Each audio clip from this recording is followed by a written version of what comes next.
$30,000 की वसीयत। अध्याय 1। लेकसाइड 5 या 6,000 की आबादी का एक खुशनुमा छोटा सा कस्बा था और खासा सुंदर भी था, जैसे सुदूर पश्चिम के कस्बे होते हैं। वहाँ के गिरजाघरों में 35,000 लोगों की व्यवस्था थी, जैसा कि सुदूर पश्चिम और दक्षिण में होता है, जहाँ हर कोई धार्मिक होता है और जहाँ हर प्रोटेस्टेंट पंथ का कम से कम एक प्रतिनिधि और एक शाखा मौजूद है। लेकसाइड में दर्ज और हैसियतें नहीं थीं, कम से कम कोई इन्हें स्वीकारता नहीं था। हर कोई हर किसी को और उसके कुत्ते को जानता था और सामाजिकता और दोस्ताने का माहौल व्याप्त रहता था। सेलाडिन फॉस्टर मुख्य स्टोर में खजांची था और लेकसाइड में अपने पेशे में अकेला ऊंची तनख्वाह वाला शख्स था। इस समय उसकी उम्र 35 साल थी। वह 14 साल से स्टोर में काम कर रहा था। उसने अपनी शादी वाले सप्ताह में $400 सालाना पर काम शुरू किया था और 4 साल तक हर साल $100 के हिसाब से लगातार तरक्की करता रहा था। उस समय से उसकी तनख्वाह 800 पर टिकी हुई थी, लेकिन ये रकम भी अच्छी खासी थी और हर कोई मानता था कि वह इसके लायक था। उसकी पत्नी इलेक्ट्रा एक योग्य संगिनी थी, हालांकि उसी की तरह वह भी सपने देखती थी और निजी तौर पर रोमांस का खेल भी खेलती थी। शादी के बाद उसने पहला काम ये किया कि शहर के किनारे पर 1 एकड़ जमीन खरीदी और अपनी सारी जमा पूंजी $25 से उसका नकद भुगतान कर दिया। हालांकि उस समय वह बच्ची ही थी, उसकी उम्र सिर्फ 19 साल थी। सेलाडिन की पूंजी तो उससे भी $15 कम थी। उसने वहां एक सब्जी का बगीचा लगवाया, उस पर पड़ोसी से बटाई पर खेती शुरू करा दी और 100% मुनाफा कमाने लगी। सेलाडिन की पहले साल की तनख्वाह में से उसने $30 बचत बैंक में जमा किए, दूसरे साल $60, तीसरे साल $100 और चौथे साल $150। उसकी तनख्वाह 800 सालाना हो गई, मगर इस बीच 2 बच्चों ने आकर खर्चे बढ़ा दिए थे। फिर भी वह हर साल तनख्वाह में से $200 निकालती रहती थी। शादी के 7 साल बाद उसने अपने बगीचे के बीच में $2,000 खर्च करके एक सुंदर और आरामदेह मकान बना लिया, आधा पैसा नकद चुकाया और परिवार सहित उसमें रहने लगी। 7 साल बाद उसका कर्ज उतर चुका था और कई $100 की बचत उसके लिए ब्याज कमा रही थी। वह भू संपत्ति के दामों में बढ़त से भी कमाई कर रही थी, क्योंकि काफी पहले उसने 1-2 एकड़ जमीन खरीदी थी और उसका ज्यादा हिस्सा अच्छे मुनाफे पर ऐसे भले लोगों को बेच दिया था जो मकान बनाना चाहते थे और उसके बढ़ते परिवार के लिए अच्छे पड़ोसी होते। उसे करीब $100 सालाना के सुरक्षित निवेश से अतिरिक्त आमदनी भी होती थी। उसके बच्चे शरीफ बच्चों की तरह बढ़ रहे थे और वह एक सुखी व संतुष्ट महिला थी। वह अपने पति से खुश थी, अपने बच्चों से खुश थी और पति व बच्चे उससे खुश थे। इसी बिंदु से इस इतिहास की शुरुआत होती है। सबसे छोटी लड़की क्लाइटेमनेस्ट्रा, जिसे क्लाइटी पुकारा जाता था, 11 साल की थी। उसकी बहन ग्वेंडोलेन, जिसे ग्वेन कहते थे, 13 की थी। दोनों सुंदर और भली लड़कियां थीं। नामों से माँ बाप के खून में छिपे रोमांस का पुट मिलता था और माँ बाप के नामों से पता चलता था कि यह पुट उन्हें विरासत में मिला था। ये बड़ा स्नेहिल परिवार था, इसलिए उसके चारों सदस्यों के पुकार के नाम थे। सेलाडिन का नाम था सेली और इलेक्ट्रा का अलेक। सारा दिन सेली एक भला और मेहनती खजांची और सेल्समैन बना रहता था और सारा दिन अलेक एक भली और निष्ठावान माँ और गृहिणी तथा समझदार व हिसाबी किताबी व्यवसायी रहती थी। लेकिन रात को अपने सुखद लिविंग रूम में वे दुनिया के पचड़े किनारे कर देते थे और एक अलग ही दुनिया में जीते थे। एक दूसरे को रूमानी कथाएं पढ़कर सुनाते थे, सपने देखते थे और भव्य महलों तथा पुराने किलों की चमक दमक और शानो शौकत के बीच राजाओं, राजकुमारों और ठाठदार सामंतों व सुंदरियों के बीच विचरण करते थे। अध्याय 2। तभी उन्हें शानदार खबर मिली। अद्भुत खबर, बल्कि खुशी से भर देने वाली खबर। वह पड़ोसी राज्य से आई थी जहां परिवार का एकमात्र जीवित रिश्तेदार रहता था। वह सेली का रिश्तेदार था, कुछ दूर दराज अनिश्चित सा चाचा या चचेरा ममेरा भाई जिसका नाम टिल्बरी फॉस्टर था। उसकी उम्र 70 वर्ष थी। वह अविवाहित था। सुना जाता था कि उसकी माली हालत अच्छी थी और उसी के मुताबिक वह चिड़चिड़ा और बदमिजाज था। सेली ने एक बार बहुत समय पहले उससे करीबी बनाने की कोशिश की थी और दोबारा फिर वह गलती नहीं की। अब टिल्बरी ने सैली को खत लिखा था कि वह जल्दी ही मर जाएगा और उसके नाम $30,000 नकद छोड़ जाएगा। इसलिए नहीं कि वह उसे प्यार करता है, बल्कि इसलिए क्योंकि पैसा ही उसकी तमाम मुसीबतों और झंझटों की वजह रहा था, और वह उसे ऐसी जगह रखना चाहता था जहां इस बात की पूरी उम्मीद थी कि वह अपना घातक काम जारी रखेगा। ये बात उसकी वसीयत में लिखी होगी और उसे भुगतान कर दिया जाएगा, बशर्ते कि सैली वसीयत के निष्पादकों के सामने ये साबित कर सके कि उसने बोलकर या लिखकर इस उपहार पर कोई ध्यान नहीं दिया, मनासन व्यक्ति की अपनी आखिरी मंजिल की दिशा में प्रगति के बारे में कोई पूछताछ नहीं की और उसकी अंत्येष्टि में शामिल नहीं हुआ था। जैसे ही अलेक इस खत से पैदा हुई जबरदस्त भावनाओं से एक हद तक उभरी, उसने सैली को रिश्तेदार के शहर भेजकर स्थानीय अखबार की सदस्यता ले ली। अब पति पत्नी के बीच एक अलिखित समझौता हो गया कि उस रिश्तेदार के जिंदा रहते किसी के भी सामने इस शानदार खबर का जिक्र भी नहीं करेंगे, क्योंकि कौन जाने कोई अमक मृत्यु शैया पर पड़े व्यक्ति तक ये खबर पहुंचा दे और उसे इस ढंग से पेश करे कि उन दोनों ने मनाही के बावजूद अपनी कृतज्ञता में वसीयत का उल्लंघन कर डाला है। दिन भर सैली अपने हिसाब के बहीखातों में गड़बड़ करता रहा और अलेक का किसी भी काम में मन लगाना मुश्किल हो गया, यहाँ तक कि कोई गमला या किताब या लकड़ी का टुकड़ा उठाते हुए भी वह ये भूल जाती थी कि वह इससे क्या करने वाली थी। वजह ये थी कि दोनों सपनों में खोए थे। $30,000। सारा दिन इन प्रेरणादायी शब्दों का संगीत उनके दिलो दिमाग में गूंजता रहा। शादी के दिन से ही सारी कमाई अलेक की मुट्ठी में रहती थी और सैली ने शायद ही कभी यह जाना था कि बिना ज़रूरत की चीज़ों पर भी कुछ पैसे खर्च कर देने का क्या सुख होता है। $30,000। गीत लगातार चलता रहा। यह एक भारी रकम थी, इतनी रकम के बारे में उन्होंने कभी सोचा तक न था। सारा दिन अलेक ऐसी योजनाएं बनाने में डूबी रही कि इस पैसे को निवेश कैसे करेगी, और सैली यह योजनाएं बनाने में कि उसे खर्च कैसे करेगा। उस रात कोई रोमांस की किताब नहीं पढ़ी गई। बच्चे खुद ही जल्दी सोने चले गए, क्योंकि उनके माँ बाप खामोश, परेशान हाल और अजीब से मनहूस लग रहे थे। बच्चों ने गुड नाइट कहकर जो पप्पी ली उस पर भी माँ बाप का ध्यान नहीं गया, और बच्चों के चले जाने के घंटा भर बाद कहीं उन्हें पता चला कि बच्चे अब वहाँ नहीं हैं। उस घंटे के दौरान 2 पेंसिलें लगातार चल रही थीं, योजनाओं के नोट बनाए जा रहे थे। आखिरकार सैली ने सन्नाटा तोड़ा। खुशी से भरकर वह बोल पड़ा, वाह, मज़ा आ जाएगा अलेक। पहले 1,000 से हम गर्मियों के लिए एक घोड़ा और बग्घी खरीदेंगे और सर्दियों के लिए एक कट और चमड़े का लबादा। अलेक ने शांत स्वर में निर्णयात्मक ढंग से उत्तर दिया। पूंजी से निकालकर? कतई नहीं। अगर 10 लाख होते तब भी नहीं। सैली बिल्कुल हताश हो गया, उसके चेहरे की रौनक गुम हो गई। ओह अलेक, उसने दुखी होकर कहा, हमने हमेशा ही इतनी कड़ी मेहनत की है, फिर भी हमारा हाथ हरदम तंग रहा है। और अब जबकि हम अमीर हो गए हैं तो ऐसा लगता है। उसने बात पूरी नहीं की, क्योंकि उसने अलेक की आंखों में मुलायमियत देख ली थी। उसकी बातों ने अलेक का दिल छू लिया था। वह नरमी से समझाते हुए बोली, प्यारे, हमें पूंजी को खर्च नहीं करना चाहिए, ये समझदारी नहीं होगी। इससे होने वाली आमदनी से। मैं समझ गया अलेक, तुम कितनी प्यारी और अच्छी हो।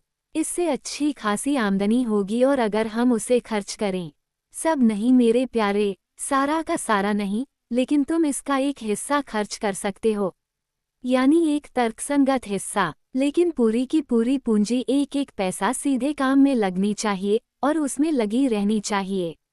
तुम समझ रहे हो न कि यह बात कितनी जायज़ है न? क्यों?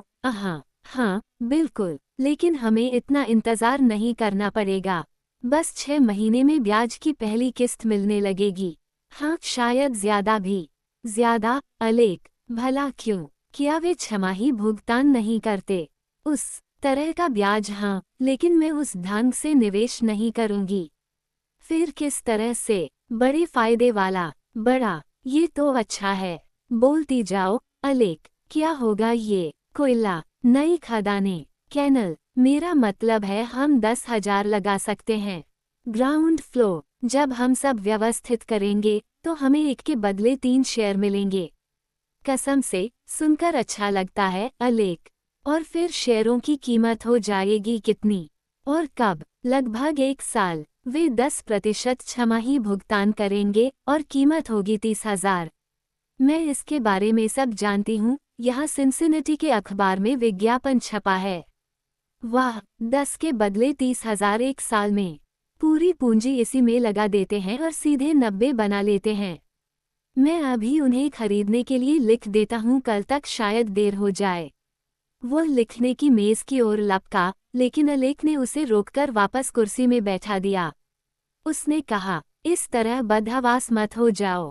हमें तब तक खरीदना नहीं चाहिए जब तक हमें पैसा मिल न जाए। तुम इतना भी नहीं समझते।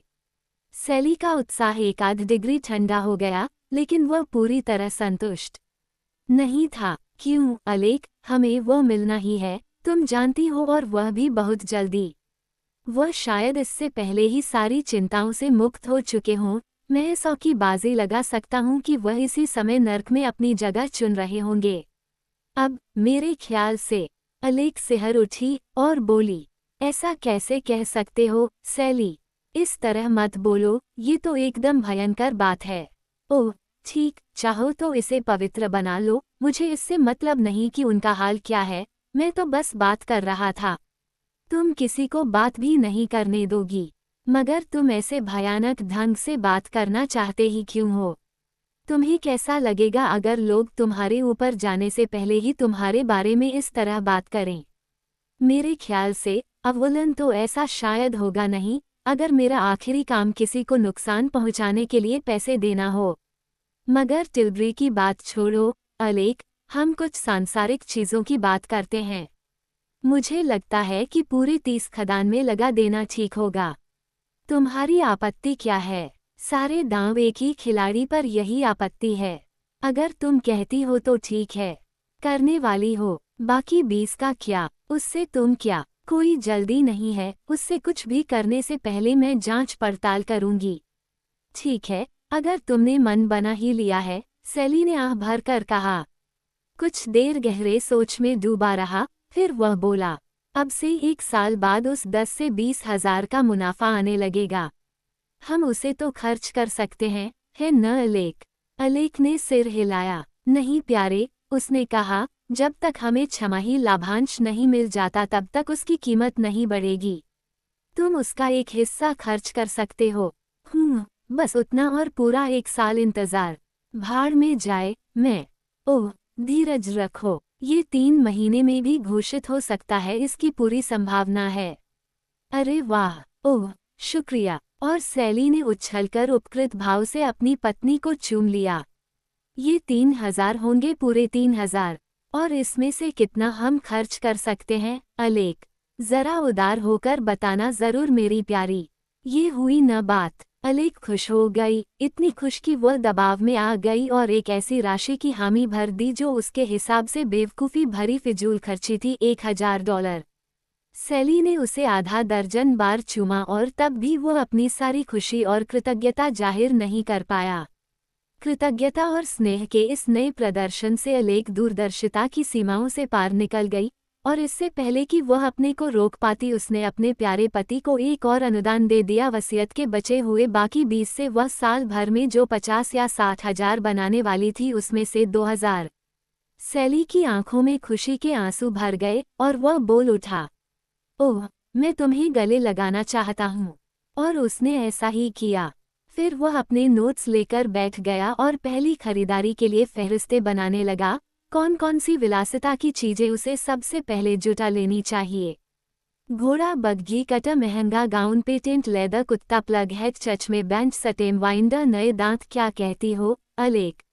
उद्धरण चिन्ह। जोर लगा रही हो, है न? ये भी ठीक है। क्या तुमने वे 20,000 निवेश कर दिए हैं? नहीं, उसकी कोई जल्दी नहीं है, मुझे पहले जांच पड़ताल करने और सोच लेने दो। मगर तुम हिसाब लगा रही हो, किस चीज के बारे में? क्यों, मुझे कोयले से मिलने वाले 30,000 को भी तो कहीं लगाना है कि नहीं? कमाल है, क्या दिमाग पाया है। मैंने तो उसके बारे में सोचा ही नहीं। कैसा चल रहा है? कहाँ पहुंची? ज्यादा दूर नहीं, 2 या 3 साल। मैं इसे 2 बार पूरा लगा चुकी हूँ। एक बार तेल में और एक बार गेहूं में। अरे अलेक, ये तो शानदार है। कुल कितना हुआ? मेरे ख्याल से वैसे कम से कम 1,80,000 तो पक्का है। हालांकि यह शायद ज्यादा ही होगा।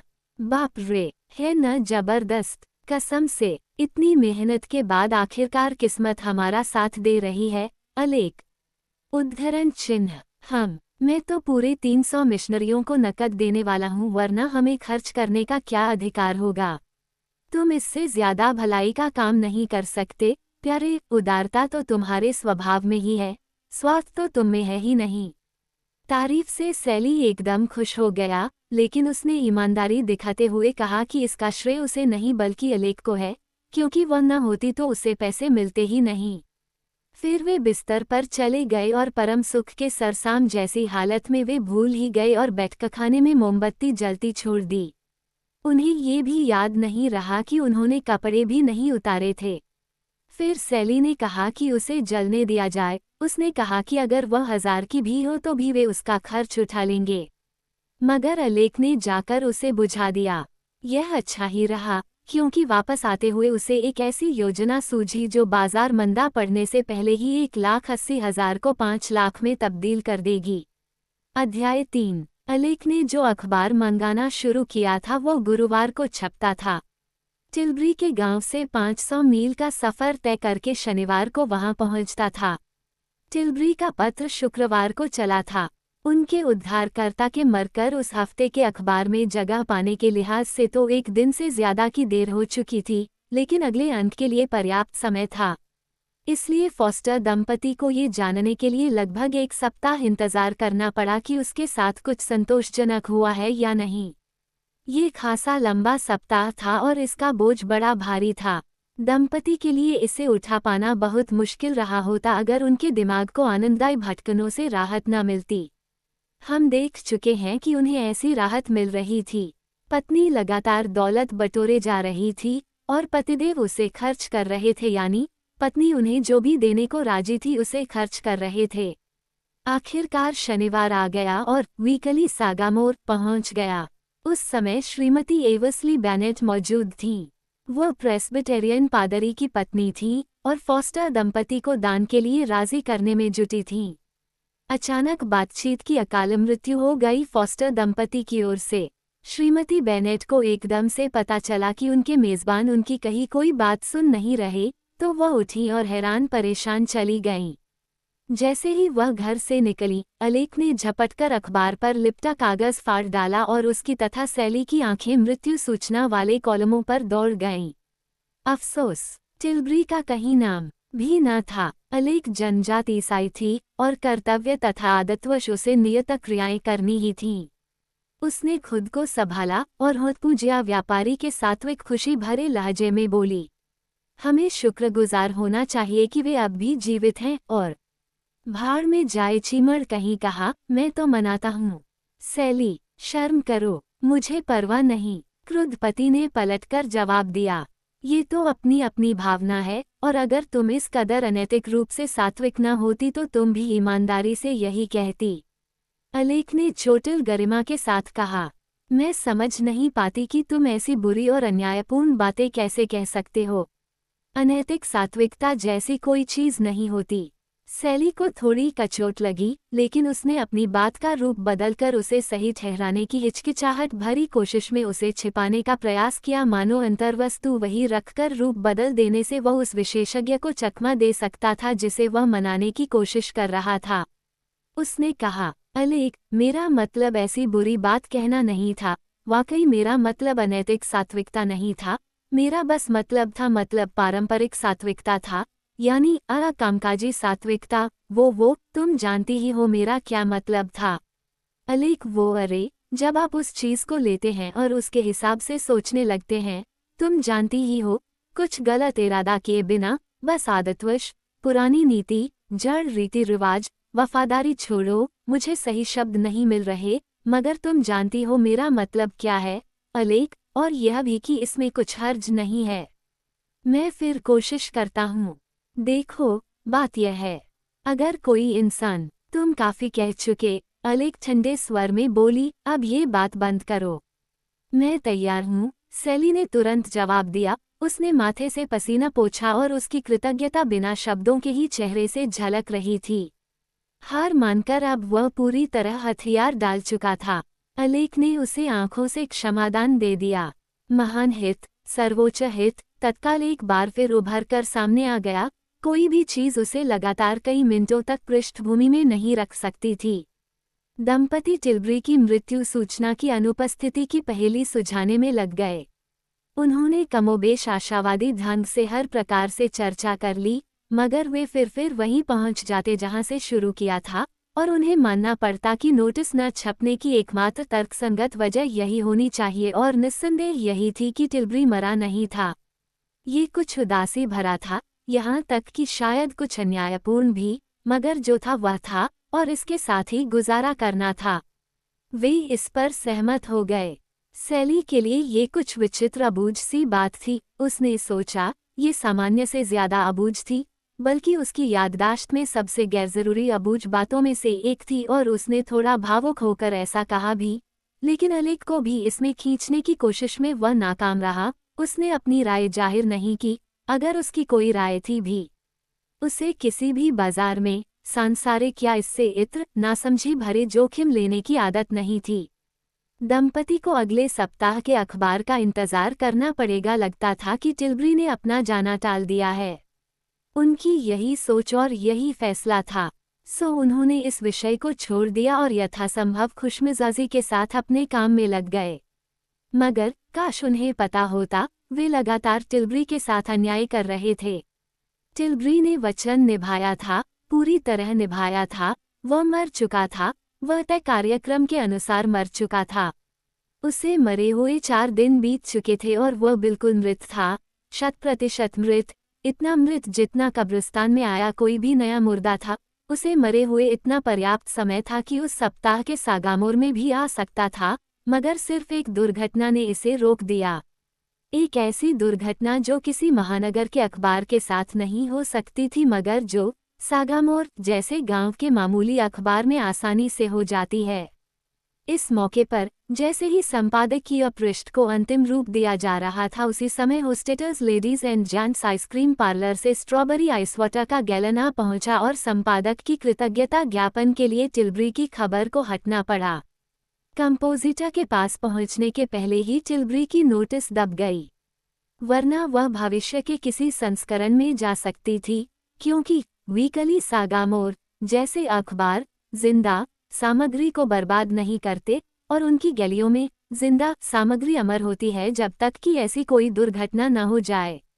और इस तरह टिल्बरी चाहे या न चाहे, वह अपनी कब्र में चाहे जितनी करवट बदले, उसकी मृत्यु का उल्लेख कभी भी वीकली सागामोर में नहीं होगा। अध्याय 4। 5 उकताहट भरे सप्ताह बीत गए। सागामोर हर शनिवार नियमित रूप से आता रहा, मगर कभी एक बार भी उसमें टिल्बरी फॉस्टर का उल्लेख नहीं था। इस बिंदु पर सैली का धैर्य जवाब दे गया और उसने चिढ़कर कहा, न जाने क्या खाता है, वह तो अमर है। अलेख ने उसे बहुत तीखी झिड़की दी और सर्द गंभीरता से कहा, तुम्हें कैसा लगता अगर ऐसी घटिया बात तुम्हारे मुंह से निकलते ही तुम अचानक के बोल जाते? पर्याप्त सोच विचार के बिना ही सैली ने जवाब दिया, मुझे लगता कि मैं खुशकिस्मत हूं कि मैं इसे अंदर रखे हुए नहीं चला गया। 6 महीने और बीत गए। सागामोर अब भी टिल्बरी के बारे में खामोश था। इस बीच सैली ने कई बार इशारे किए थे। अलेख ने ऐसे इशारों की अनदेखी कर दी थी। सैली ने अब तय कर लिया कि सीधे हमले का जोखिम उठाएगा। इसलिए उसने सीधे प्रस्ताव किया कि वह भेष बदलकर टिल्बरी के गांव जाएगा और गुपचुप ढंग से संभावनाओं का पता लगाएगा। अलेख ने इस खतरनाक परियोजना पर जोशीले और फैसलाकुन ढंग से रोक लगा दी। उसने कहा, भला तुम सोच क्या रहे हो? तुम मुझे चैन नहीं लेने देते। हर समय बच्चे की तरह तुम पर नजर रखनी पड़ती है कि कहीं मुसीबत में न पड़ जाओ। तुम कहीं नहीं जाओगे। उद्धरण चिन्ह। क्यों अलेख, मैं ऐसा कर सकता हूं और किसी को पता नहीं चलेगा, मुझे पक्का भरोसा है। सैली फॉस्टर, क्या तुम्हें पता नहीं कि तुम्हें पूछताछ करनी होगी? बेशक, मगर इससे क्या? किसी को शक नहीं होगा कि मैं कौन था। ओह, जरा इनकी सुनो। किसी दिन तुम्हें वसीयत लागू करने वालों के सामने साबित करना होगा कि तुमने कभी पूछताछ नहीं की थी।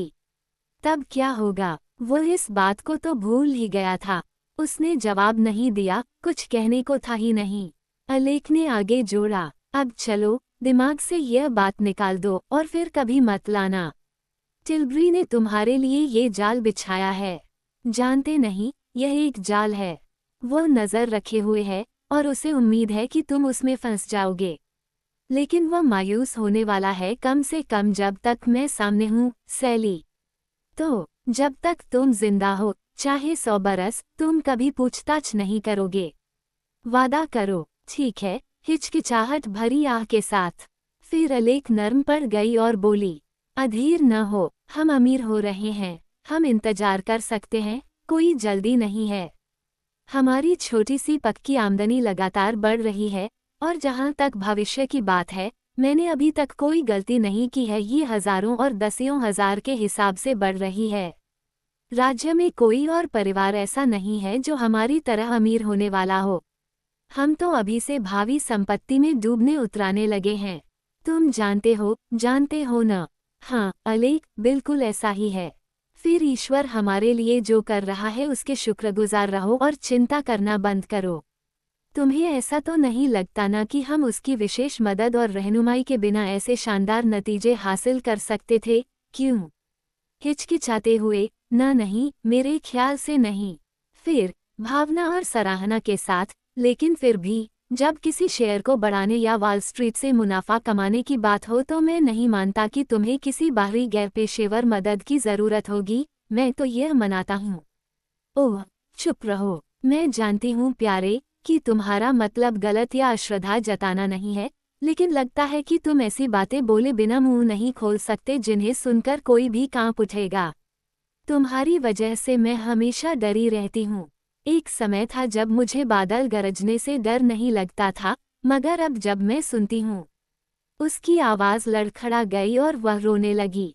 ये देखकर सैली के दिल पर ठेस लगी और उसने बाहों में लेकर उसे ढांढस बंधाया और वादा किया कि वह बेहतर आचरण करेगा और पश्चाताप करते हुए उससे माफ़ी मांगी। और अकेले में उसने गहराई से इस मुद्दे पर सोचा कि क्या करना बेहतर होगा। सुधरने का वादा करना आसान था, बल्कि वह तो वादा कर चुका था। लेकिन ये तो अस्थायी होगा। वह अपनी कमजोरी जानता था, वह वादा निभा नहीं सकता था। कोई ज्यादा सुनिश्चित काम करना जरूरी था, और उसने ऐसा ही किया।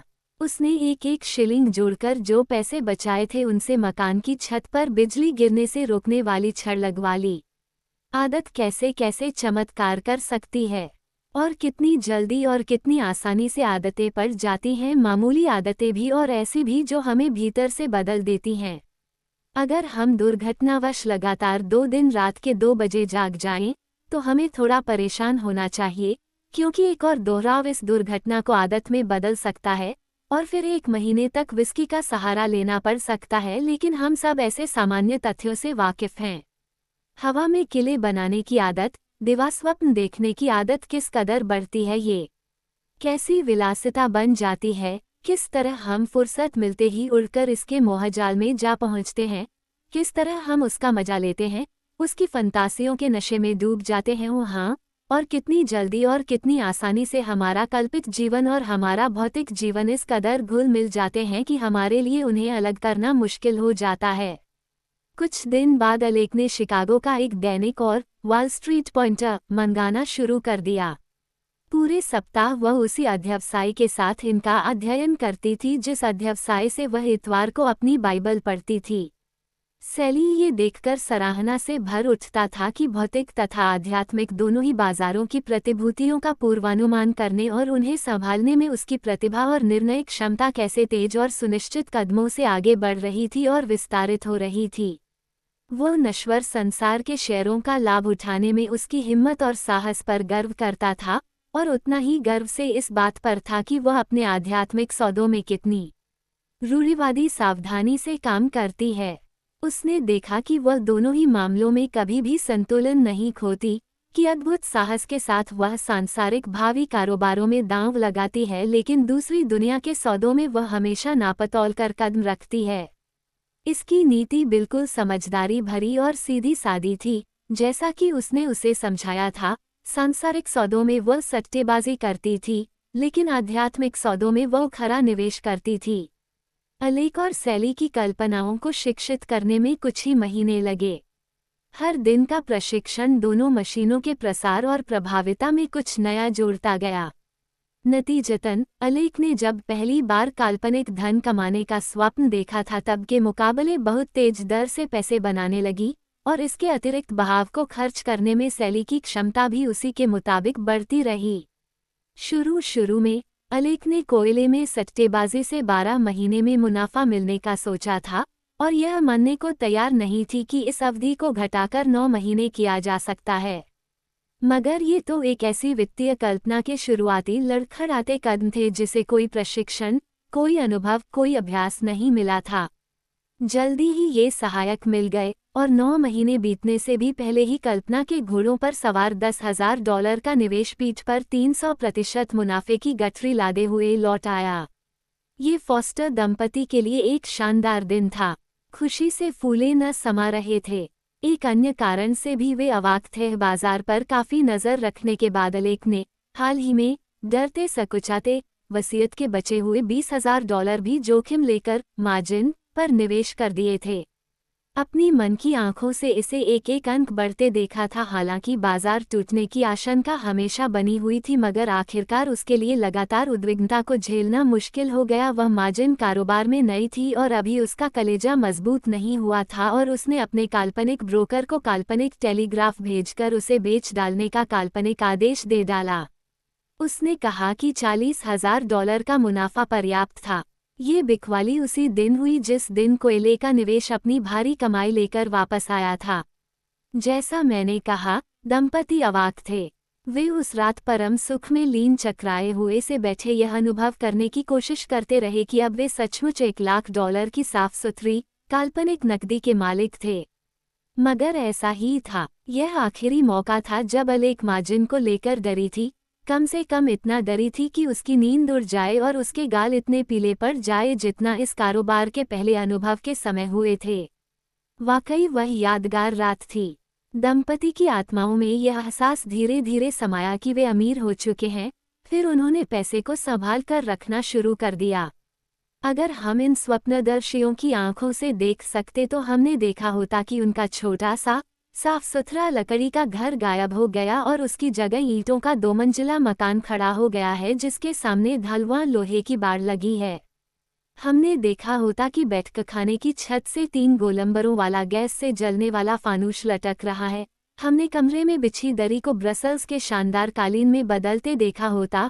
हमने देखा होता कि मामूली आतिशदान गायब हो गया और उसकी जगह इस ग्लास की खिड़कियों वाला बड़ा सा बेस बना शोभायमान है। और हमने दूसरी बहुत सी चीजें भी देखी होती, मसलन बग्घी, गाउन, स्टोव पाइप हैट वगैरह वगैरह।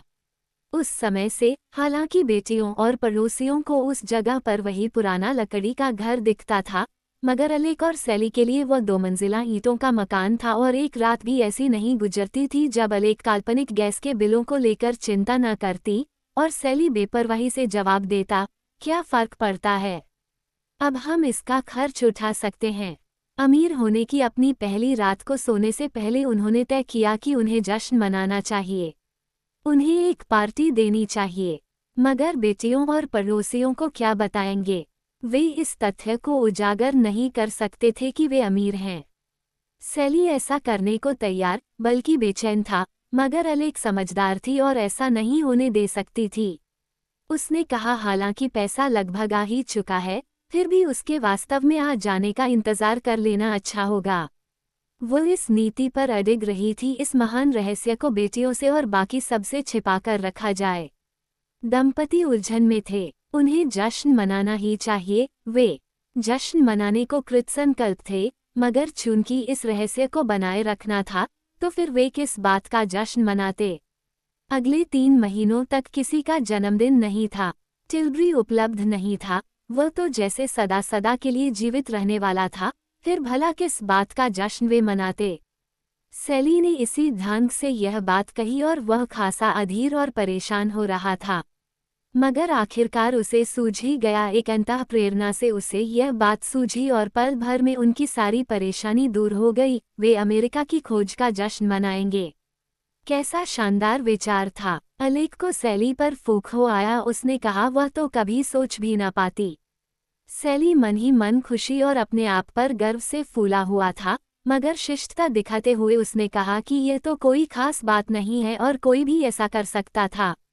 इस पर अलेक ने खुशी से सिर झटक कर कहा, ओह सचमुच, कोई भी, जैसे होसन्ना डिल्किंस या शायद एडल्बर्ट पीनट। ओह हाँ, मैं भी देखती कि उन्हें ये बात कैसे सूझती। अरे वह 40 एकड़ के टापू की खोज नहीं कर सकते, पूरे महाद्वीप की भला क्या खाकर करते।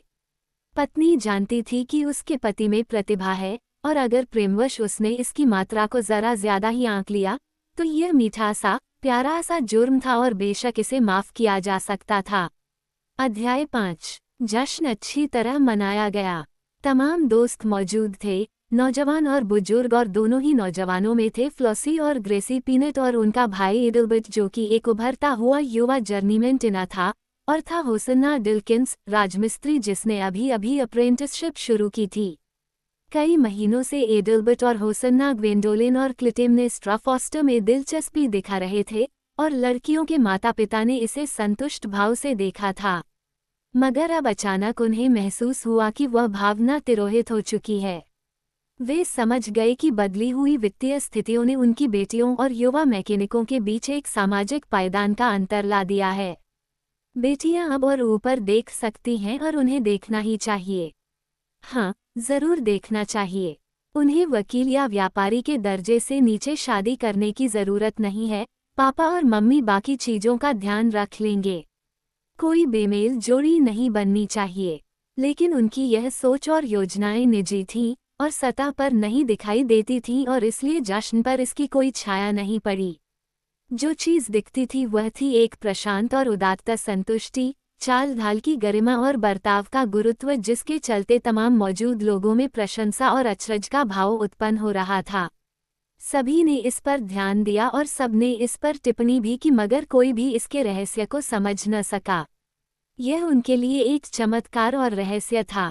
कई लोगों ने इस तरह की टिप्पणियां की, बिना ये जाने कि वे अंधेरे में कितना सटीक निशाना लगा रहे थे। लगता है जैसे उन्हें गड़ा खजाना मिल गया है। हाँ, वाकई ऐसा ही था। अधिकांश माँओं ने वैवाहिक मामले को पुराने परंपरागत ढंग से लिया होता। उन्होंने लड़कियों को बुलाकर बात की होती, गंभीर किस्म की और बिना सूझबूझ के ऐसा भाषण जो अपने ही उद्देश्य को असफल करने के लिए तैयार किया गया था, जिससे आंसू और गुप्त बगावत उत्पन्न होती, और इन माँओं ने युवा मैकेनिकों को अपना ध्यान कहीं और लगाने को कहकर मामला और बिगाड़ दिया होता। मगर यह माँ अलग थी। वह व्यावहारिक थी। उसने किसी भी संबंधित युवा से या किसी भी अन्य से कुछ नहीं कहा, सिवाय सैली के। उसने पत्नी की बात सुनी और समझी और सराहना की। उसने कहा, मैं समझ गया। सैंपलों में गलती निकालने और इस तरह बेवजह भावनाओं को ठेस पहुंचाने और व्यापार में रुकावट डालने के बजाय तुम पैसे के बदले ज्यादा ऊंचे दर्जे का माल पेश कर रही हो और बाकी काम कुदरत पर छोड़ रही हो। यह अक्लमंदी है, अलेक, पक्की अक्लमंदी और एकदम ठोस। तुम किस मछली पर कांटा लगा रही हो?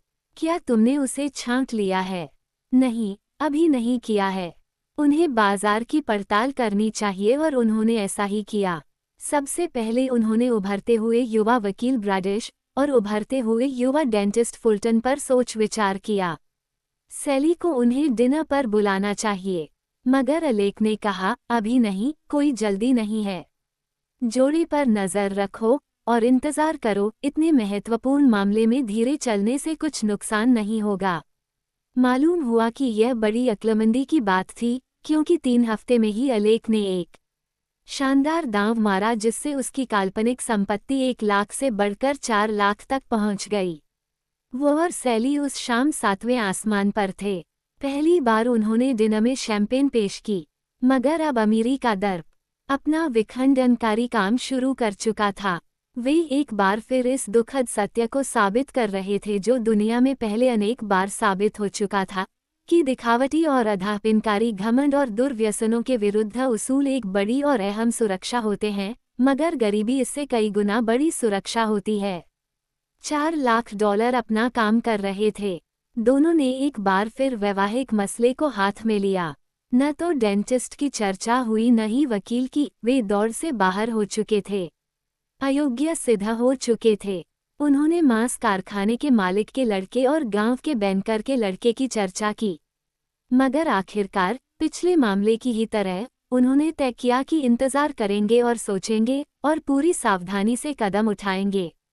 एक बार फिर किस्मत ने उनका साथ दिया।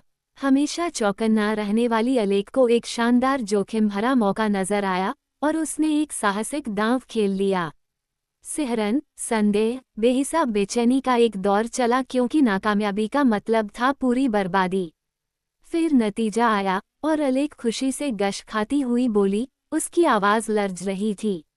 सस्पेंस खत्म हो गया। सैली, हमारे पास पूरे 10 लाख हैं। सैली कृतज्ञता से रो पड़ा और बोला, ओह इलेक्ट्रा, मेरी रानी, आखिरकार हम आज़ाद हो गए। अब दौलत हमारे कदमों में है। अब हमें फिर कभी जोड़ तोड़ नहीं करनी पड़ेगी। ये तो मौका है वो क्लिको की बोतल खोलने का। और उसने स्प्रूस बियर का एक कैन निकाला और कुर्बानी के अंदाज में बोला, जो भी खर्च हो देखा जाएगा। और अलेक ने उसे उलाहने भरी मगर तरल और खुश आंखों से मीठी झिड़की दी। उन्होंने मांस कारखाने के मालिक के बेटे और बैंकर के बेटे को छोड़ दिया और बैठकर गवर्नर के बेटे और सांसद के बेटे पर विचार करने लगे।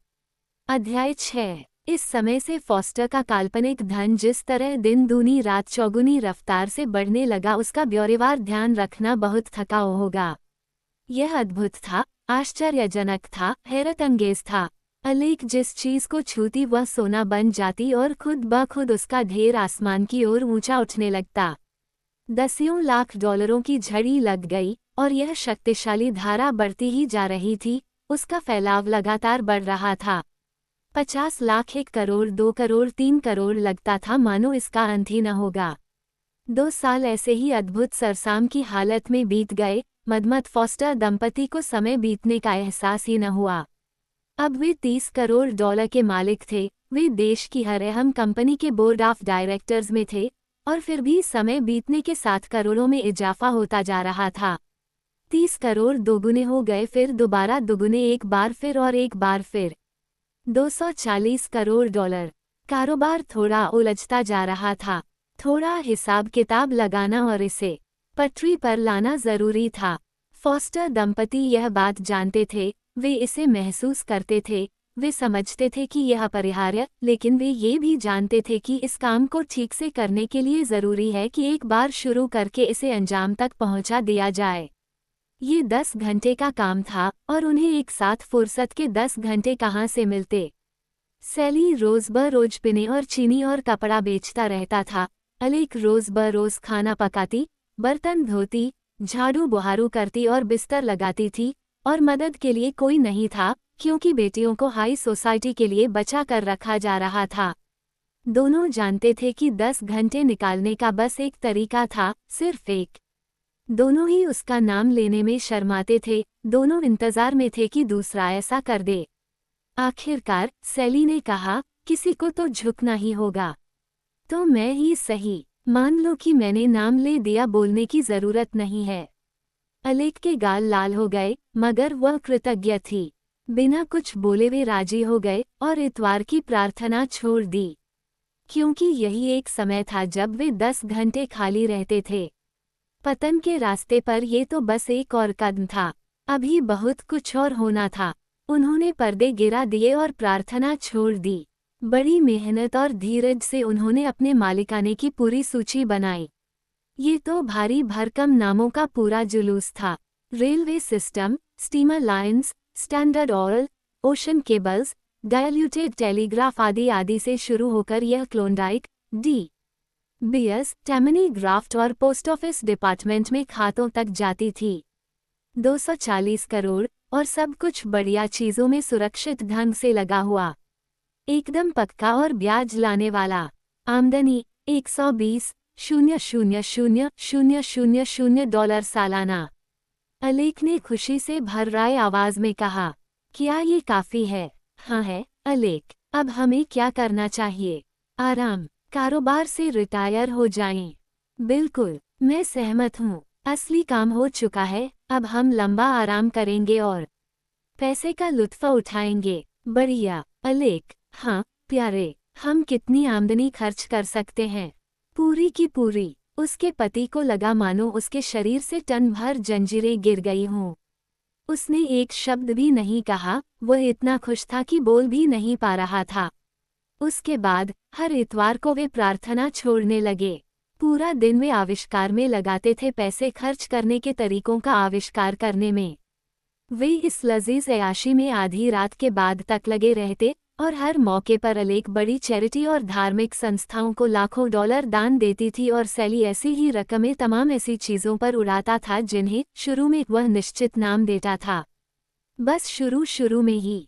बाद में धीरे धीरे नाम धूमिल पड़ने लगे और वगैरह वगैरह में खोने लगे, क्योंकि सैली टूट बिखर रहा था। इन लाखों डॉलरों को निवेश और खर्च करने की कवायद का परिवार के खर्चों पर गंभीर और असुविधाजनक असर पड़ रहा था। मोमबत्तियों का खर्च बढ़ता जा रहा था। कुछ समय तक अलेक चिंतित हुई, फिर उसने चिंता करना छोड़ दिया, क्योंकि इसका समय बीत चुका था। वह दुखी थी, परेशान थी, शर्मिंदा थी, लेकिन उसने कुछ कहा नहीं और इस तरह वह भी भागीदार बन गई। सैली स्टोव से मोमबत्तियां चुरा रहा था। हमेशा ऐसा ही होता है। भारी संपत्ति उस व्यक्ति के लिए अभिशाप बन जाती है जो उसका आदी न हो। यह उसकी नैतिकता को कुतर जाती है। जब फॉस्टर दंपति गरीब थे तो उनके पास अनगिनत मोमबत्तियां सुरक्षित छोड़ी जा सकती थीं। मगर अब वे लेकिन इस बात को छोड़ देते हैं। मोमबत्तियों से सेब तक बस एक कदम का ही फासला था। सैली सेब लाने लगा, फिर साबुन, फिर मेपल शुगर, फिर डिब्बाबंद सामान, फिर क्रॉकरी। एक बार जब हम गिरना शुरू करते हैं तो बद से बदतर होते जाना कितना आसान होता है। इस बीच फॉस्टर दंपति की अद्भुत वित्तीय यात्रा के रास्ते में नए नए कीर्तिस्तंभ खड़े हो रहे थे। ईंटों की मकान की जगह ग्रेनाइट की इमारत ने ले ली थी, जिस पर चारखानेदार टाइल्स वाली डलुआ छत थी। फिर वह भी गायब हो गई और उसकी जगह ज्यादा भव्य मकान आ गया और यह सिलसिला चलता रहा। हवा में हवेली के बाद हवेली बनती रही और ऊंची और बड़ी और सुंदर, और फिर गायब हो जाती रही। और अब इन शानदार दिनों में हमारे स्वप्नदर्शी एक सुदूर इलाके में एक विराट और भव्यातिभव्य महल में रहते थे, जहां हरियाली से घिरे शिखर से दूर घाटी और नदी और कोहरे में लिपटी बलखाती पहाड़ियां दिखती थीं, और यह सब निजी था।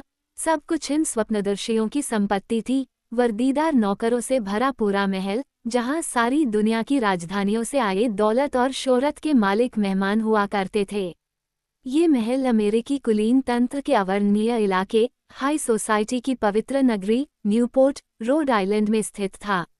नियम के तौर पर वे हर इतवार चर्च के बाद का समय इस शानदार घर में गुजारते थे और बाकी का पूरा दिन वे यूरोप में बिताते थे, या फिर अपने निजी याट पर धूप सेंकते हुए।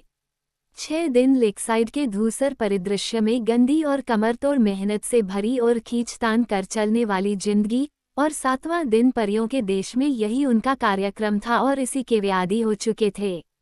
अपनी कठोर पाबंदियों वाली वास्तविक जिंदगी में वे पहले की तरह बने रहे, मेहनती, अध्यवसाय, सावधान, व्यावहारिक, मितव्ययी। वे अपने छोटे से प्रेस्बिटेरियन चर्च के प्रति वफादार बने रहे और अपनी समस्त मानसिक और आध्यात्मिक ऊर्जा के साथ इसके उच्च एवं कठोर सिद्धांतों का पालन करते रहे। लेकिन अपने सपनों के जीवन में वे अपनी कल्पना के आमंत्रणों पर चलते थे, वे चाहे जैसे भी हों और उनकी कल्पनाएं चाहे जो भी रूप लें। अलेक की कल्पनाओं में ज्यादा उतार चढ़ाव नहीं होता था, मगर सैली की कल्पनाएं इधर उधर खूब भटकती थीं। अपने स्वप्न जीवन में अलेक एपिस्कोपल चर्च की भारी भरकम पदवियों से प्रभावित होकर उसके दायरे में चली गई। फिर वह हाई चर्च की मोमबत्तियों और प्रदर्शनों से प्रभावित हो गई, और उसके बाद स्वाभाविक तौर पर वह रोमन चर्च से जुड़ गई, जहां कार्डिनल थे और बहुत सी मोमबत्तियां थीं। मगर ऐसे भ्रमण सैली की तुलना में तो कुछ भी नहीं थे। उसका स्वप्न जीवन निरंतर जगमगाते उत्साह और उत्तेजना का मूर्त रूप था, और वह एक के बाद एक बदलावों से इसके हर हिस्से को ताज़ा और चमकदार बनाए रखता था। हर चीज के साथ इसका धार्मिक भाग भी निरंतर परिवर्तनशील रहता था। वो अपने धर्मों से जमकर काम लेता था और कमीज की तरह उन्हें बदलता रहता था। कल्पनालोक में फॉस्टर दंपति की शाह खर्ची उनकी समृद्धि के शुरुआती दिनों में ही शुरू हो गई थी और उनकी दौलत बढ़ने के साथ यह भी बढ़ती चली गई। समय बीतने के साथ इसका पैमाना विराट से विराटतर होता गया। अलेख हर इतवार एक या दो यूनिवर्सिटी और एक या दो अस्पताल बनाती थी, एक आध राउटन होटल, कुछ चर्च और बीच बीच में एक आध कैथेड्रल भी बनवा डालती थी। एक बार गलत समय और गलत ढंग से खिलंदड़ापन दिखाते हुए सैली ने ताना कसा। एक आध बार अलेख की तबीयत खराब थी, तभी ऐसा हुआ कि उसने जहाज भरकर मिशनरियों को चीन नहीं भेजा ताकि वे चिंतनहीन चीनियों को अपना 24 कैरेट कन्फ्यूशियसवाद छोड़कर फर्जी ईसाइयत अपनाने के लिए राजी कर सकें। ऐसी अशिष्ट और भावनाहीन भाषा से अलेख के दिल को ठेस पहुंची और वह रोते हुए वहां से चली गई। इस दृश्य से सैली को भी दुख हुआ और वह शर्मिंदगी में डूब गया। वो खुद अपने बारे में सोचने लगा। पिछले कुछ वर्षों की असीम समृद्धि में वह जिस तरह की जिंदगी गुजार रहा था, उसके दृश्य उसकी आंखों के सामने से गुजरने लगे और उसके गाल लाल हो गए और आत्मा पश्चाताप में घिर गई। अलेख की जिंदगी को देखो, कितनी साफ सुथरी थी और निरंतर उन्नत हो रही थी, और जरा खुद अपनी जिंदगी पर नजर डालो, कितनी छिछली, किस कदर दुर्व्यसनों से भरी, कितनी स्वार्थपूर्ण, कितनी खाली, कितनी निर्लज्जतापूर्ण। और इसकी दिशा कभी भी ऊपर की ओर नहीं, बस नीचे और नीचे। वह अलेख और अपने जीवन का लेखा जोखा करने लगा। जब अलेख ने अपना पहला चर्च बनवाया था तब वह क्या कर रहा था?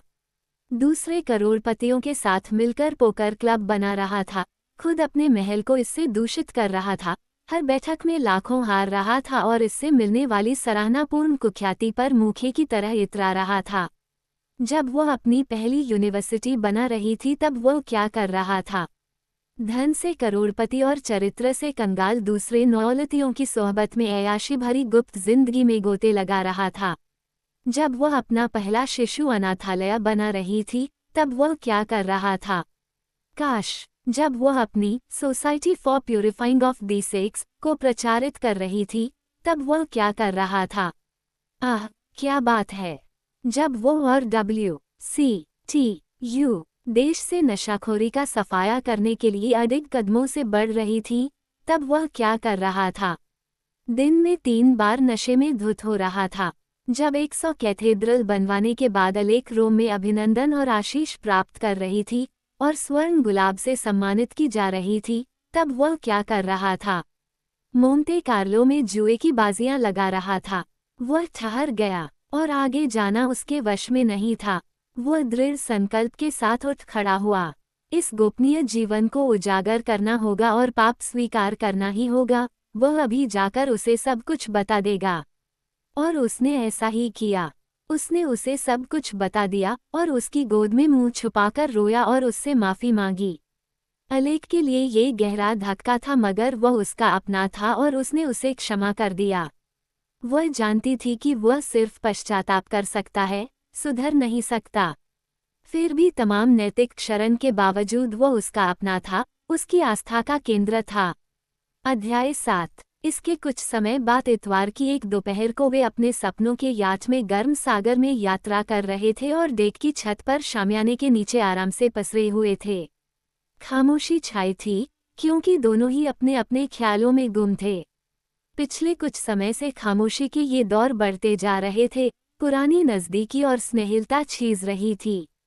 सैली की भयंकर स्वीकारोक्ति ने अपना काम कर दिया था। अलेख उसकी याद को दिमाग से निकाल नहीं पा रही थी और उसकी शर्म और कड़वाहट उसके सौम्य शिष्ट स्वप्न जीवन में जहर घोल रही थी। अब वह देख सकती थी इतवार को कि उसका पति घमंडी और घृणित होता जा रहा था। वह इस ओर से आंखें बंद नहीं कर सकती थी और इन दिनों वह इतवार को उसकी ओर देखने से भी बचती थी। मगर क्या वह खुद बेदाग थी? वह जानती थी कि ऐसा नहीं है। वह उससे एक रहस्य छुपा रही थी, वह उसका अनादर कर रही थी और यह उसे भीतर ही भीतर कचोट रहा था। वह दोनों के समझौते को तोड़ रही थी और इस बात को उससे छुपा रही थी। प्रलोभनवश उसने फिर कारोबार शुरू कर दिया था। उसने उनकी पूरी दौलत को दांव पर लगाकर देश के तमाम रेलवे और कोयला तथा स्टील की कंपनियां मार्जिन पर खरीद ली थीं, और अब वो इतवार को हर घंटे ये सोचकर सिहर उठती कि कहीं मुंह से निकली किसी बात से सैली को पता न चल जाए। इस विश्वासघात के दुख और पश्चाताप में वह ये सोचती रहती कि अलेक उस पर इस कदर भरोसा करता है और वो इतनी भयानक संभावित आपदा एक धागे से उसके सिर पर लटकाए हुए है। सुनो अलेक, इन शब्दों से अचानक वह जैसे वापस लौट आई और अपने स्वर में काफी कुछ पहले जैसी कोमलता के साथ जवाब दिया। हाँ प्यारे, जानती हो अलेक, मेरे ख्याल से हम गलती कर रहे हैं, यानी तुम कर रही हो। मेरा मतलब है शादी के मामले में। वो उठ बैठा और एकदम संजीदा हो गया। देखो 5 साल से ज्यादा हो गए हैं। तुम शुरू से पुरानी नीति पर कायम हो, कमाई में हर बढ़ोतरी के साथ हमेशा अपना भाव 5 अंक और ऊपर कर देती हो। जब भी मैं सोचता हूँ कि अब हम शादियाँ करा सकते हैं, तुम्हें आगे कुछ और बड़ी चीज़ दिख जाती है और मैं फिर निराश हो जाता हूँ। मुझे लगता है कि तुम्हें खुश करना बहुत मुश्किल है। किसी दिन हम ऐसे ही पीछे छूट जाएंगे। पहले हमने डेंटिस्ट और वकील से इनकार किया, वह सही था, उचित था। फिर हमने बैंकर के बेटे और मांस कारखाने के उत्तराधिकारी को छोड़ा, वह भी सही और उचित था। फिर हमने कांग्रेसमैन और गवर्नर के बेटे को जाने दिया, मैं मानता हूँ कि ये भी बिल्कुल सटीक था। इसके बाद सेनेटर का बेटा और यूनाइटेड स्टेट्स के वाइस प्रेसिडेंट का बेटा, ये भी सही था। इन छोटी छोटी उपाधियों का कोई स्थायित्व नहीं होता। फिर तुमने कुलीन वर्ग पर नज़र टिकाई और मुझे लगा कि आखिरकार हमें खजाना मिल गया है। हम कोई न कोई पुराना वंश ढूंढ निकालेंगे, पुराना, पवित्र, सम्माननीय, जो 1 सदी पहले की आम जिंदगी की गंध से भी मुक्त हो चुका हो और तब से आज तक एक दिन के काम का भी कोई दाग उस पर न हो।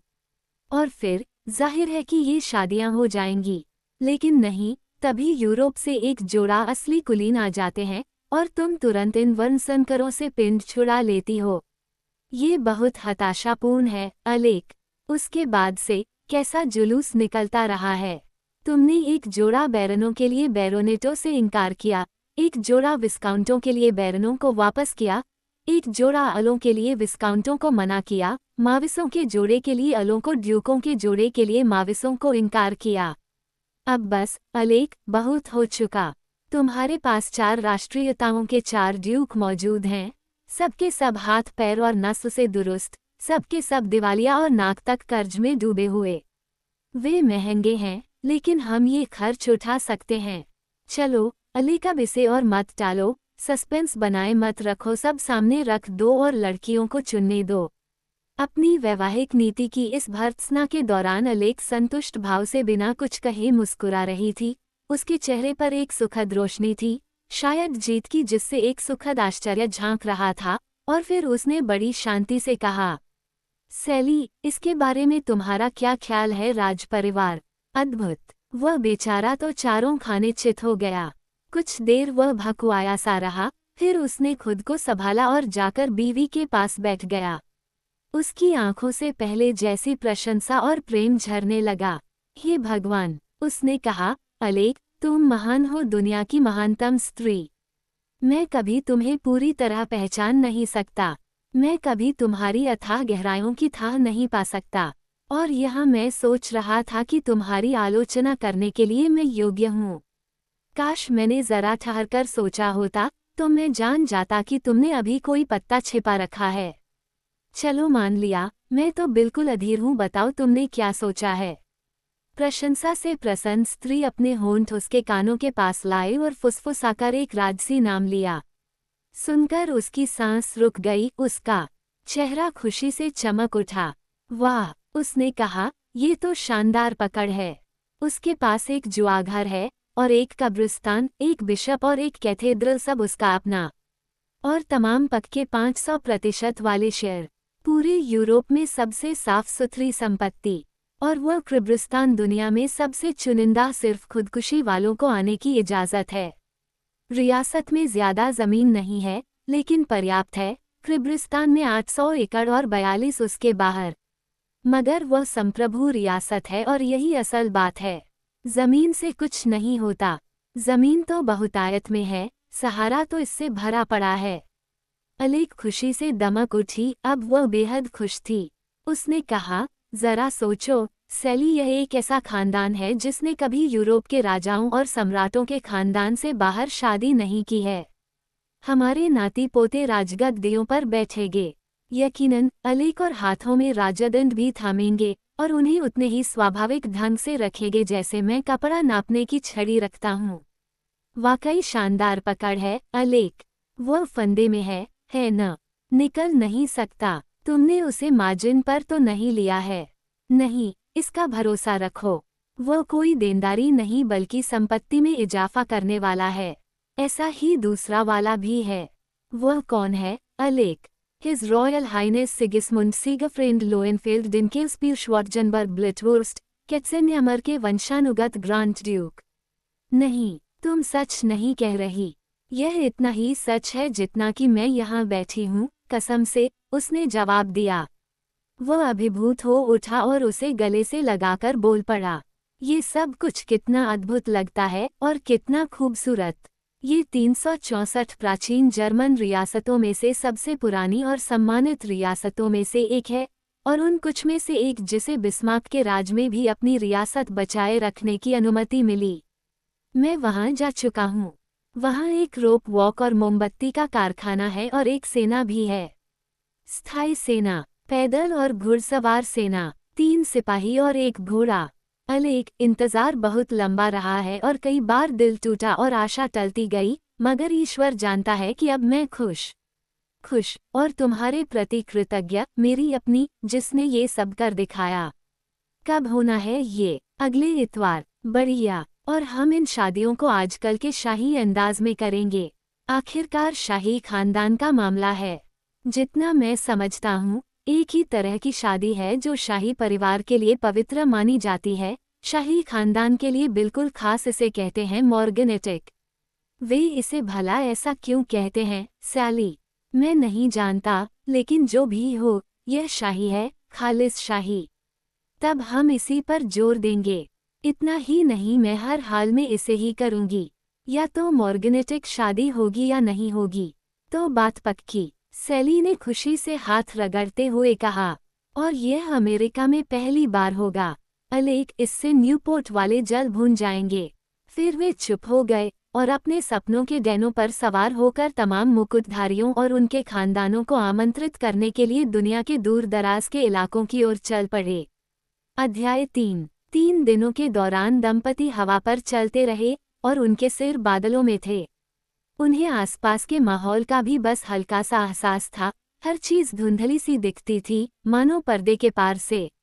वे सपनों में खोए हुए थे। अक्सर जब उनसे कुछ कहा जाए तो सुनते ही नहीं थे।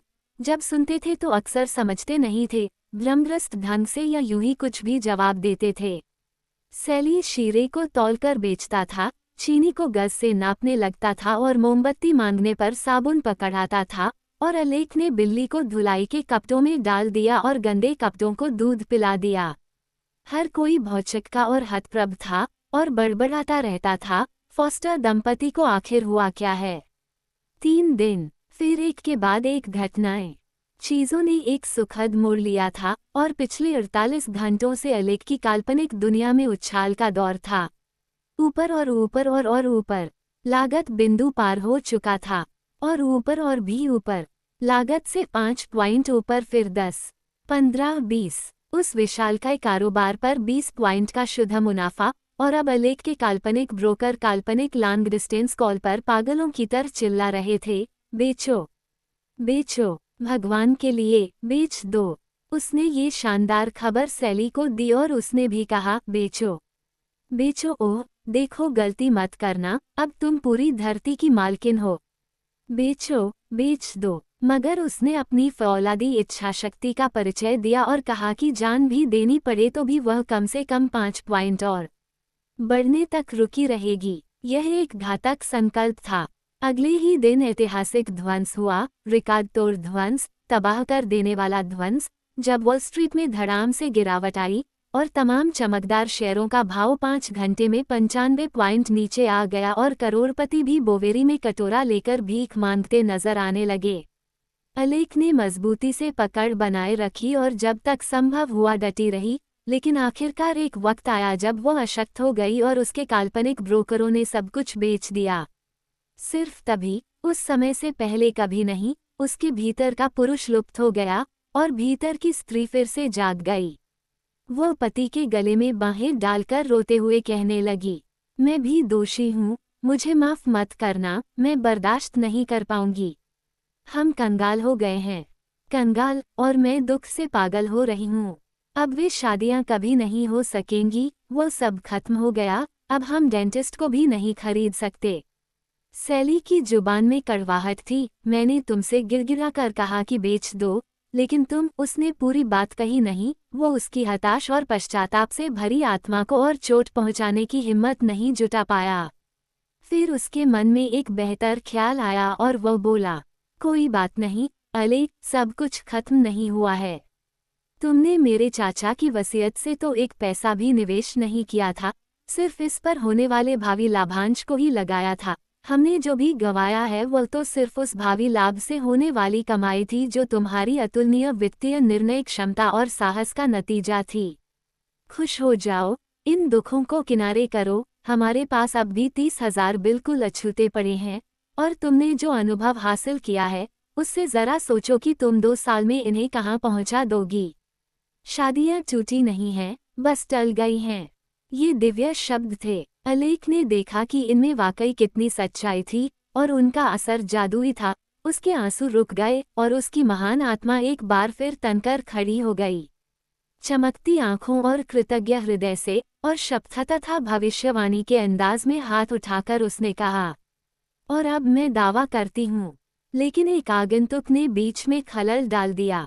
वह सागामोर का संपादक और मालिक था। वह अपनी एक दूरदराज की नानी से मिलने का कर्तव्य निभाने लेकसाइड आया था, जो अंतिम घड़ियां गिन रही थीं। दुख के साथ व्यावसायिक काम भी निपटा लेने के ख्याल से वह फॉस्टर दंपति से मिलने चला आया था, जो पिछले 4 वर्षों में दूसरी चीजों में इतना डूबे हुए थे कि उन्हें अपना वार्षिक चंदा भेजने का भी ध्यान नहीं रहा था। $6 बकाया थे। किसी भी आगंतुक का आना इतना सुखद नहीं हो सकता था। वह निश्चित ही अंकल टिल्बरी के बारे में सब कुछ जानता होगा और उसे ये भी पता होगा कि क्रिब्रिस्तान की दिशा में प्रगति की उसकी क्या संभावनाएं हैं। बेशक वे कोई सवाल नहीं पूछ सकते थे, क्योंकि इससे तो वसीयत खारिज हो जाती, मगर वे विषय के इर्द-गिर्द बात घुमा सकते थे और नतीजों की उम्मीद तो कर ही सकते थे। मगर योजना कामयाब नहीं हुई। घामर संपादक को पता ही नहीं चला कि बात किधर घुमाई जा रही है, लेकिन आखिरकार संयोग ने वह कर दिखाया जिसमें कोशिशें नाकाम रही थीं। बातचीत में किसी बात पर जोर देने के लिए मुहावरे के तौर पर संपादक बोला, जमीन, समझ लीजिए कि वह तो टिल्बरी फॉस्टर जैसी सख्त है, जैसा कि हम कहते हैं। अचानक आए इस जिक्र से फॉस्टर दंपति उछल पड़े। संपादक का ध्यान इस ओर गया और उसने माफी मांगने के अंदाज में कहा, मेरी मानिए, मेरा इरादा गलत नहीं था। ये तो बस एक कहावत है, बस एक मजाक और कुछ नहीं। आपके रिश्तेदार थे। सैली ने अपनी बढ़ती उत्सुकता को दबाकर शांत किया और जितना तटस्थ दिख सकता था उतना दिखने की कोशिश करते हुए जवाब दिया, मुझे पता नहीं, लेकिन हमने उनके बारे में सुना है। संपादक को तसल्ली हो गई। सैली ने पूछा, क्या वह ठीक तो हैं? वह ठीक है। अरे, उससे ऊपर गए तो 5 साल हो गए। फॉस्टर दंपति दुख से कांप उठे, हालांकि अंदर से वे बेहद खुश थे। सैली ने बिना किसी भाव के और टटोलते हुए से कहा, आह, यही तो जिंदगी है, इससे तो कोई बच नहीं सकता। अमीरों को तो भी एक दिन जाना होता है।